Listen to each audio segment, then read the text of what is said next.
Doctor Ambedkar చెప్పండి. నేను professor త్రివేదిని. ఈ మంచినీళ్ళు కేవలం అధ్యాపక బృందం కోసమే. నేనెవరిని అనుకుంటున్నారు? అవునవునవును, మా అందరికీ తెలుసు మీరు అధ్యాపకులని. కానీ మీకు కావలసిన నీటిని మీ ఇంటి దగ్గర నుంచే తెచ్చుకోవాలని మా అందరి ఉద్దేశం.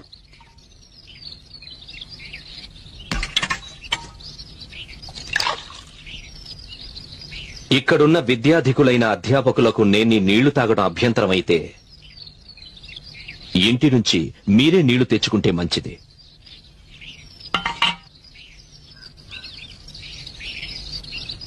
లేదా ఈ నీటిని పవిత్రం చేసుకోండి. మీరు త్రివేది కదా, అపవిత్రమైన నీటిని పవిత్రం చేయగల మంత్రాలు మీకు తెలుసుండాలి. తెలీదా? నేను చెప్తాను. అమేధ్య శవచండాల మద్య మాంసాది దూషితాత్. ఇది వృద్ధ హరిస్మృతిలోనిది.